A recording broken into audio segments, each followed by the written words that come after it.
Hello students, Sharda Institute one में आपका स्वागत है। मैं किशोर सर फिर से आपके क्लास 10th के प्रैक्टिकल का सोल्यूशन लेके आया हूँ और आज का हमारा जो टॉपिक है वो है हमारा साइंस। इसका सब्जेक्ट कोड है 212, 212 सब्जेक्ट है। चलिए मेरे सभी स्टूडेंट जल्दी से आप इसको अपनी प्रैक्टिकल की फाइल में नोट डाउन कर लीजिए, क्योंकि आपके जो प्रैक्टिकल के एग्जाम है जल्दी स्टार्ट होने वाले हैं मार्च में।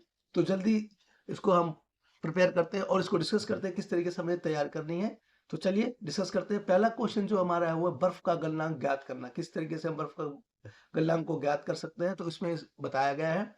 तो सबसे पहले जो आपका जो उद्देश्य लिखना है वो आपको ब्लैक पेन से लिखना है और उसको अंडरलाइन करना है। उसके बाद आपको जो भी इसके आंसर लिखने हैं, जो प्रैक्टिकल के जो हमारे आंसर्स हैं, जो हम विधि वगैरह लिखते हैं या हमें सामग्री वगैरह लिखते हैं, इनको जो हेड राइटिंग है तो वो तो हमें ब्लैक से करनी है, पर बाकी जो आपको सभी ब्लू पेन से करना है। और आपकी राइटिंग नीट एंड क्लीन होनी चाहिए, जिससे कि जो एग्जामर है जो आपके ये चेक करेगा तो उससे उसको काफी समझ में आए और अच्छे से नंबर आपको दे सके। तो आई होप, मुझे पूरी उम्मीद है कि आपको अच्छे नंबर मिलेंगे इन सभी में। चलिए देर ना करते हुए हम इसको डिस्कस करते हैं। तो सबसे पहले जो हमारा है बल्ब का गलनांक ज्ञात करना। तो इसका उद्देश्य है इस प्रयोग को करने के पश्चात आप एक प्रयोगशाला तापमापी का प्रयोग करना सीख पाएंगे। जो एक प्रयोगशाला में जो तापमापी होता है, जो टेम्परेचर नापता है, वो हम किस तरीके से उसको प्रयोग करना चाहिए, उससे हम टेम्परेचर कैसे नापते हैं, इसका प्रयोग करना हम सीख पाएंगे। बर्फ का गलनांक ज्ञात करने के लिए उपकरण की व्यवस्था कर पाएंगे कि हमें किस तरीके से हम बर्फ का जो गलनांक करते हैं तो उसके उपकरणों का हम किस तरीके से प्रयोग करना चाहिए, आज हम ये भी सीख पाएंगे। तीसरा, इसमें किसी दिए गए ठोस के लिए गलनांक एक अभिलक्षणीय नियम ताप है, इस प्रदर्शित कर पाएंगे कि हम किस तरीके से ठोस को गलनांक किस तरीके से करते हैं। तो भी आज हम ये सीख पाएंगे। चलिए हम इसको आगे करते हैं। आपको जानना चाहिए कि कोई ठोस अपने संगत द्रव अवस्था में रूपांतरित होता है, जिसे उसका गलनांक कहते हैं। नेक्स्ट इसका है किसी दिए गए पदार्थ के गलनांक और हिमांक के एक ही मान है। थर्ड है इसका कोई भी या जब कोई ठोस अपने गलनांक पर पिघलना आरंभ होता है तो इसका ताप तब तक असर रहता है जब तक कि पूरा ठोस द्रव अवस्था में नहीं आ जाता है। इसकी सामग्री देखिए, सामग्री को हम लोग किस तरीके से अरेंज करेंगे। एक बड़ा कीप लेंगे, किनारे से 15 सेंटीमीटर व्यास वाला होना चाहिए, और एक तापमापी, एक कीप धारक जिसमें हम कीप को एडजस्ट कर सकते हैं, एक ब्लैंप युक्त लोहे का स्टैंड चाहिए जिसकी हम ये सब चीजों को अरेंज कर सकते हैं। चलिए हम प्रयोग करते हैं। चित्र 5.1 में दर्शाए अनुसार कीपर व तापमापी को लोहे के स्टैंड पर लगाएं। सेकंड इसका है कीप को बर्फ के खंडित टुकड़े, जो टुकड़े किए हैं बर्फ के, उसके इस तरह से भरें कि तापमापी का जो बल्ब चारों ओर से बर्फ को ढक दे।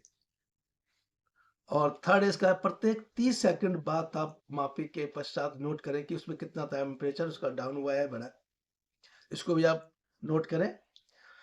फोर्थ हमारा जब ताप स्थित हो जाए और समय के साथ परिवर्तित ना हो तो उसे नोट करें, और यह बर्फ गलनांक कहलाएगा। ये प्रयोग हमारा फर्स्ट था, किस तरीके से हमें एक ठोस से गलनांक में किस तरीके से परिवर्तित करना है उसके ऊपर हम डिस्कस किया गया था। चलिए हम नेक्स्ट करते हैं। देखिए इस हम चित्र में देखते हैं। चित्र में दिखाया गया कि कैसे कैसे हमें एक स्टैंड लेना है, एक कीप लेना है और एक तापमापी लेना है, और एक नीचे एक जार लेना है जिसमें से वो जो गलनांक है, जो वाटर है, बर्फ से पानी में कन्वर्ट हो रहा है तो वह किसी बर्तन में इकट्ठा हो जाए, जैसा कि चित्र में दिखाया गया है। और नीचे जो तालिका दिखा रखी है बर्फ का गलनांक ज्ञात करने की प्रायोगिक व्यवस्था देखिए।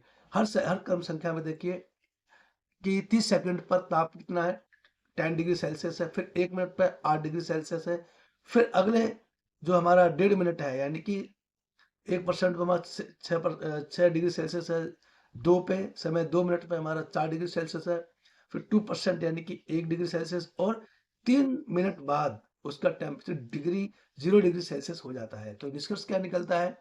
निष्कर्ष निकलता है कि बर्फ का गलनांक 0 डिग्री सेल्सियस है। तो ये था हमारा पहला प्रयोग। अब चलिए हम दूसरा प्रयोग डिस्कस करते हैं। ये प्रयोग दूसरा दिया गया है, तो आप सभी स्टूडेंट इस बात का ध्यान रखिए, जो भी आप प्रयोग कर रहे हैं तो उसकी जो हेडिंग है वो आपको ब्लैक पेन से लिखनी है और अंडरलाइन करनी है। मैं बार बार कह रहा हूँ, क्योंकि ये आपकी जो फाइल है, प्रैक्टिकल की फाइल, देखने में काफी सुंदर होनी चाहिए, लुकेबल होनी चाहिए, ताकि एग्जामर उसको अच्छे से चेक कर सके और उसको चेक करने में कोई दिक्कत ना हो और वो आपको अच्छे से अच्छे मार्क्स दे सके। तो ये सेकंड हमारा जो प्रयोग है वो दिखा रखा है, कमानीदार तुला और मापन सिलेंडर की सहायता से दिए गए ठोस के द्रव का घनत्व ज्ञात करना उद्देश्य दे रखा है। इस प्रयोग को करने के पश्चात आप किसी वस्तु का भार ज्ञात करने के लिए कमानीदार तुला का प्रयोग कर सकेंगे या करना सीख पाएंगे। किस तरीके से हम उसका प्रयोग करेंगे?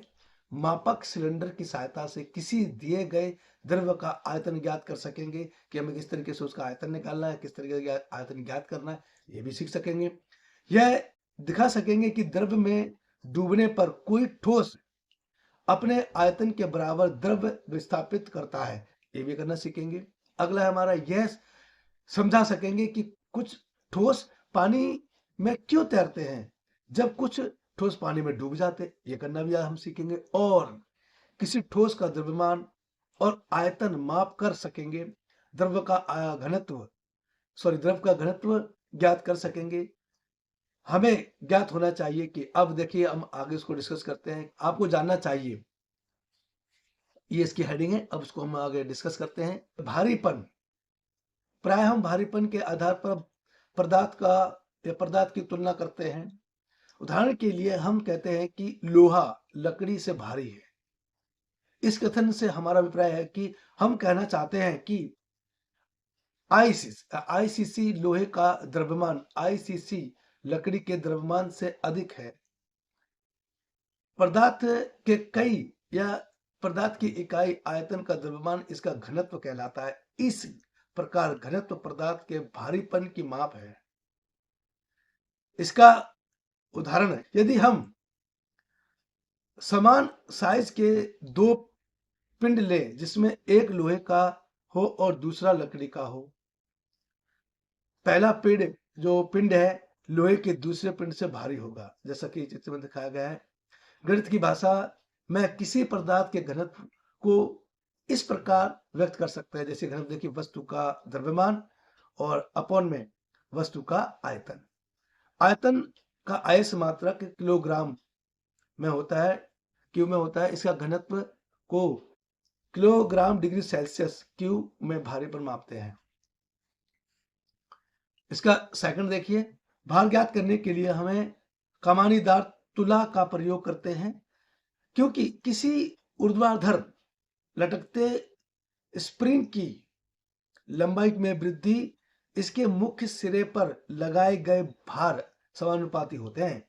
इसके अलावा गुरुत्वीय मात्रक यानी कि ग्राम भार में मापा गया वस्तु का भार अधिक से अधिक उसके द्रव्यमान ग्राम के बराबर होता है। इस प्रकार द्रव्यमान को सीधे ग्राम में मापने के लिए एक कमानीदार तुला को हम आंशिक कर सकते हैं, जैसा कि हम आगे देखेंगे। ये देखिए, ठोसों और द्रवों के आयतन निश्चित होते हैं। ठोस दृढ़ होते हैं और उनकी आकृति निश्चित होती है, जबकि द्रव किसी बर्तन में रखें या जिस बर्तन में रखें उसका आकार ग्रहण कर लेते हैं, उसकी आकृति ग्रहण कर लेते हैं। विभिन्न ठोसों और द्रवों के घनत्व में अंतर होते हैं। एक ठोस जिसका घनत्व द्रव से अधिक होता है उस द्रव में डूब जाता है। यह यदि ठोस का घनत्व द्रव से कम हो तो वह उसके ऊपर तैरता रहता है। यदि कोई ठोस किसी द्रव में डूबता है तो यह उसके घनत्व या आयतन के बराबर द्रव्य विस्थापित करता है। इस तथ्य का प्रयोग हम मापन सिलेंडर द्वारा दिए गए ठोस के आयतन ज्ञात करने से करेंगे। आइए हम डिस्कस करते हैं। आवश्यक सामग्री, उपयुक्त आकार का दिया गया ठोस आलू, लोहे या एल्यूमिनियम, कांच, प्लास्टिक का टुकड़ा, पेपर वेट जो होता है, जो देखा है आपने ऑफिस में रखा होता है, उसे पेपर वेट बोलते हैं, आदि। उपयुक्त परास जो दिए गए ठोस के ऊपर निर्भर करेगा वाली एक कमानीदार तुला, उपयुक्त परास का एक मापन सिलेंडर, धागा, एक लोहे का स्टैंड या दीवार से लगी हुई कोई कील है जिस पर हम लटका सकते हैं उसको, कीप में कोई उपयुक्त द्रव्य, पानी इत्यादि हम ले सकते हैं। प्रयोग की विधि, दी गई वस्तु ठोस या द्रव्यमान ज्ञात करना। नंबर 1 पे है, देखिए, लोहे के स्टैंड को एक दृढ़ क्षितिज जो सतह होती है पर रखा और उसमें कमानीदार तुला को ऊर्ध्वाधर लटकाया जाए। जैसा कि देखिए मैंने चित्र में बताया गया है किस तरीके से हमने उसको लटकाया गया है, और एक आपको डायग्राम भी ऐसे ही बनाना है ताकि एग्जामर को अच्छे से समझ सके। इसमें नीचे देखिए, हम लोग इसको नीचे देखते हैं। प्राय कमानीदार तुला एक संकेतिक इसके पैमाने के शून्य पर होता है। ऐसा ना हो कि स्थिति में इसके ऊपर लगे समंजक पेंच में या पेंच की सहायता से संकेतक, और आप इसको ऐसे नोट डाउन करें अपनी कॉपी में, प्रैक्टिकल की फाइल में। और आपकी जो राइटिंग है, मैंने बार बार कहा कि नीट एंड क्लीन होनी चाहिए। ये आपके प्रैक्टिकल का एग्जाम बहुत ही इंपॉर्टेंट है आपके लिए, खास करके सभी स्टूडेंट्स जो साइंस के स्टूडेंट्स हैं उनके लिए। चलिए हम इसको डिस्कस करते हैं। आगे देखिए, जिस तरीके से इसमें दिखाया गया है, वस्तु का आयतन ज्ञात करने के लिए जो ऊपर के जो आपके पॉइंट्स आप अपनी कॉपी में नोट डाउन कर लें ऐसे ही। अब अगला हम जो कर रहे हैं, वस्तु का आयतन कैसे हम ज्ञात कर सकते हैं। मापक सिलेंडर को एक दृढ़ क्षितिज सतह मेज पर या जमीन पर रखिए। ये देखिए जिस तरीके से बनाया गया है, तो आप उसको ही अपनी कॉपी में ऐसे ही नोट डाउन करें और डायग्राम बनाएं।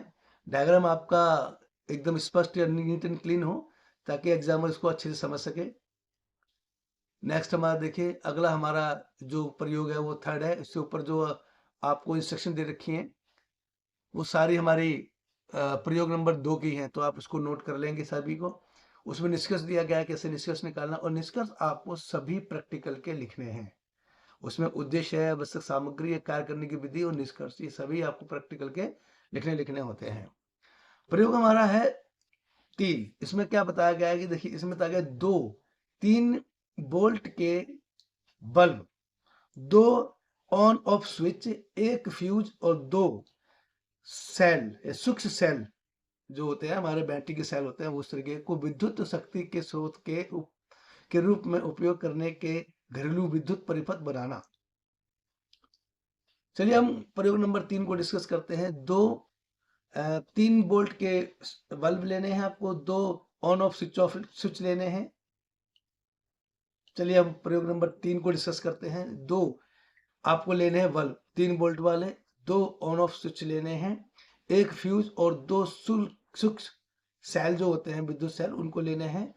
शक्ति के स्रोत के रूप में उपयोग करके घरेलू विद्युत परिपथ बनाना। किस तरीके से हम घरेलू विद्युत परिपथ बना सकते हैं उसको हम डिस्कस करेंगे। उद्देश्य क्या है हमारा, जो उद्देश्य है वो देखिए, उद्देश्य हमारा इस प्रयोग को करके या करने के पश्चात आप किसी विद्युत परिपथ के आयतन जैसे बल्ब, स्विच, फ्यूज, सेल आदि की पहचान कर पाएंगे कि इसमें बल्ब कौन सा है, स्विच क्या है और हमारा फ्यूज क्या है, तो इसकी पहचान कर पाएंगे।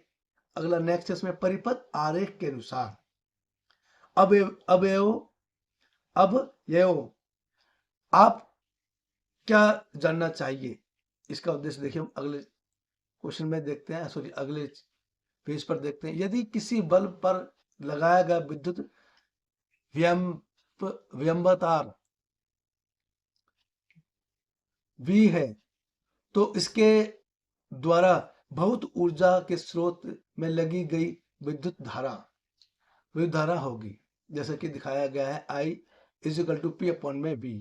यहाँ P वोल्ट में और P वाट में और V वोल्ट में और I एम्पियर में है।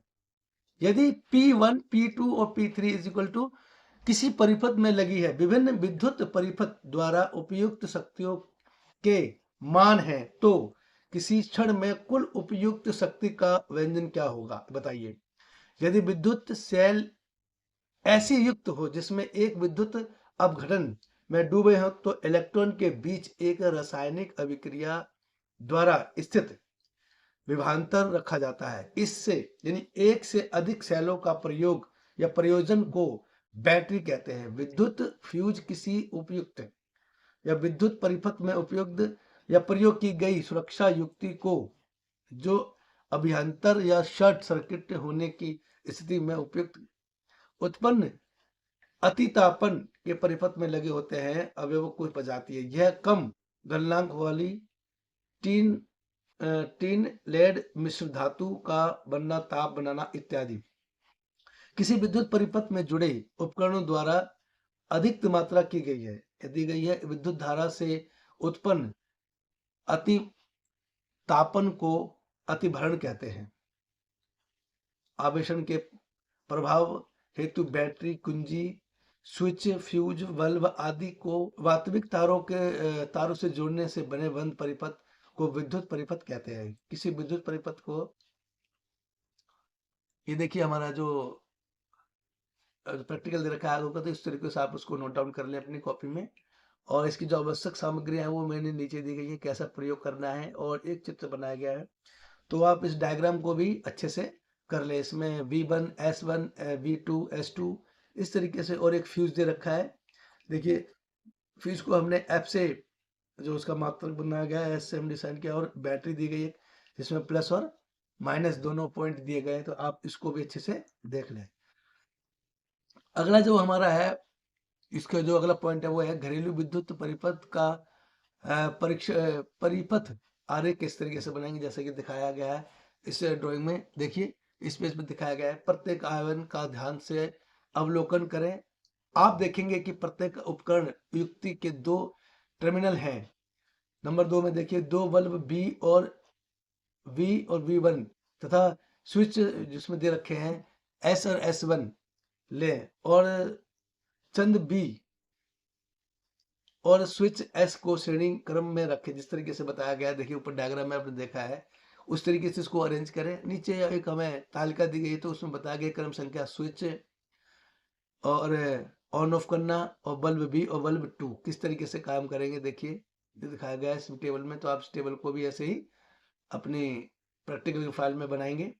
अब प्रयोग नंबर हमारा 4 आ गया। इसमें बताया गया कि साधारण नमक की दी गई द्रव्यमान संरचना का जलीय विलयन बनाना।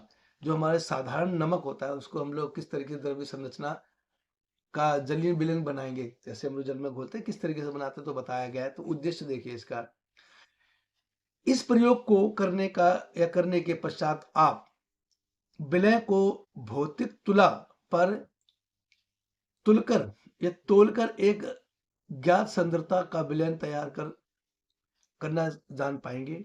यदि विलयन में एक विलायक व द्रव्यमान ज्ञात करें तो उसकी द्रव्यमात्रता प्रतिशत में गणना करना जान पाएंगे या जान सकेंगे। एक निश्चित मात्रा का विलयन में निश्चित या इच्छित द्रव्यमान प्रतिशत का संगठन का विलयन बनाने में सीख पाएंगे। इस तरीके से हमें कुछ उसमें उद्देश्य दिए गए हैं।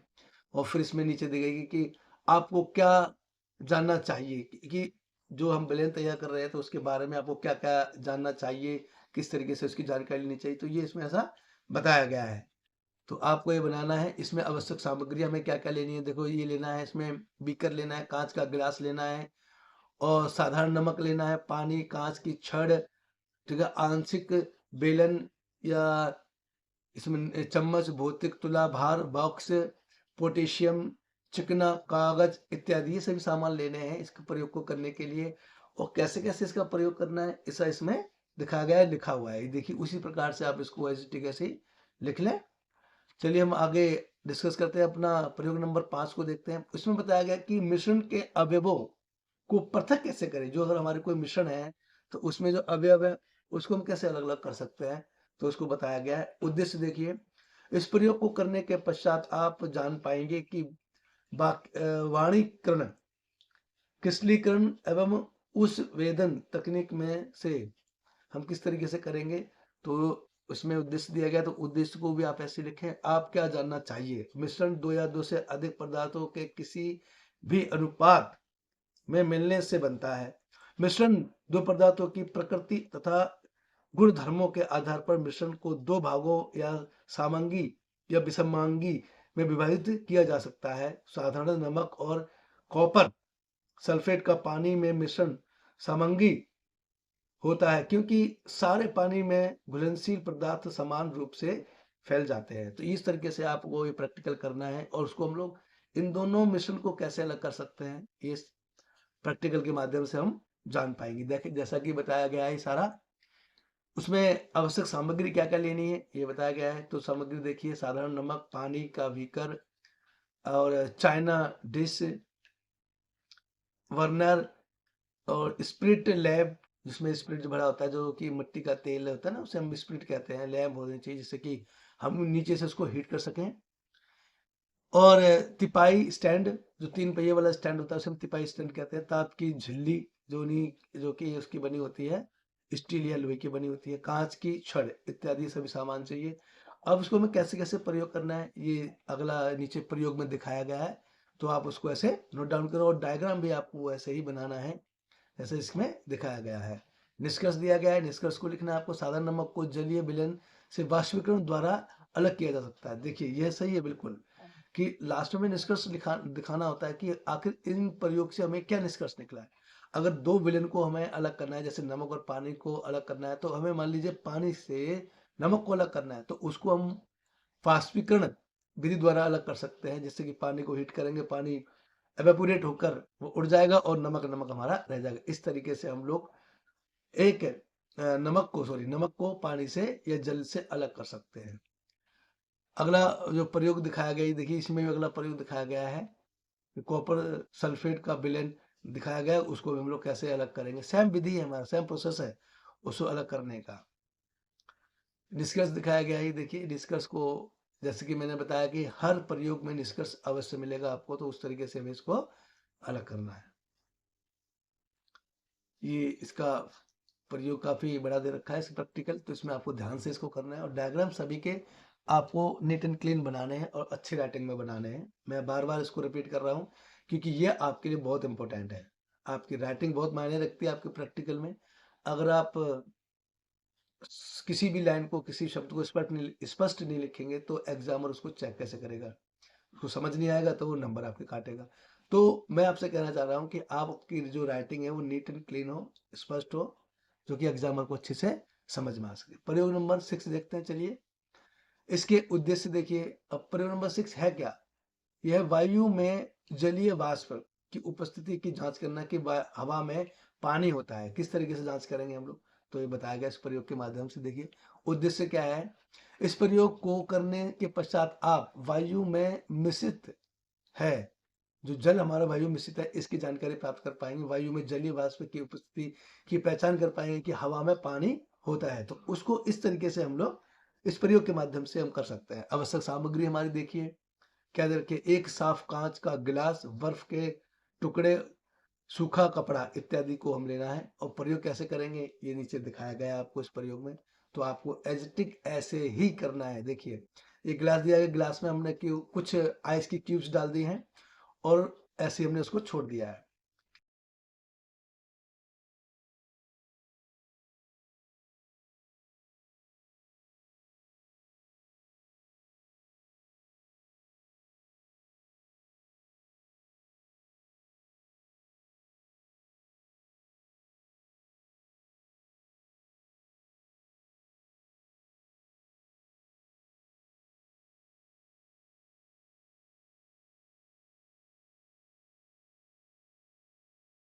जल के वायु में जलीय उपस्थिति का घटना निष्कर्ष निकलता है कि आप सोचेंगे कि बूंद गिलास के बाहर सतह पर कहां से आ गई।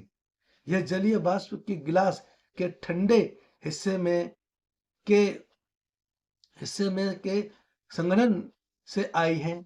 यह प्रदर्शित करता है कि वायु में जलीय वाष्प होता है।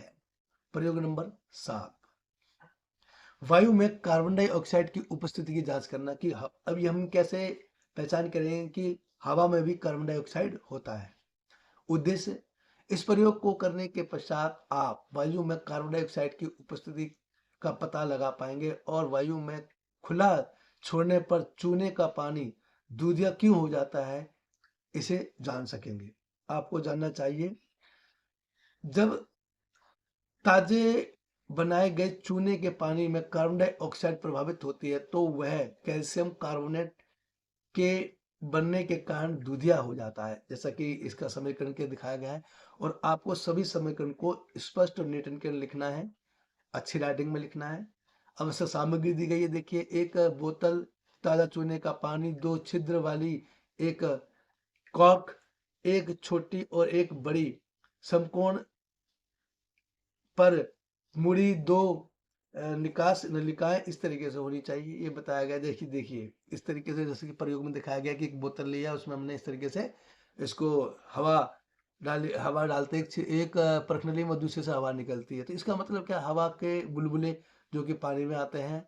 कॉक, बोतल, चूने का पानी। अब चूने के पानी को दोनों प्रखनली को डुबो दो और उसमें से हवा प्रभावित करो, तो जो पानी है वो आपका दूधिया कलर की हो जाएगी, क्योंकि हवा में जो कार्बन डाइऑक्साइड होती है ना, वो कार्बन डाइऑक्साइड जो हवा से जो सांस छोड़ते हैं, हम जो सांस छोड़ते हैं, उसमें कार्बन डाइऑक्साइड होती है। तो अब चूने के पानी में अब कार्बन डाइऑक्साइड को प्रभावित किया जाएगा, तो वो उसका कलर जो है दूधिया कलर का हो जाएगा, जैसा कि इसमें दिखाया गया प्रयोग में। देखिए अगला प्रयोग देखते हैं, प्रयोग नंबर हमारा 8 है।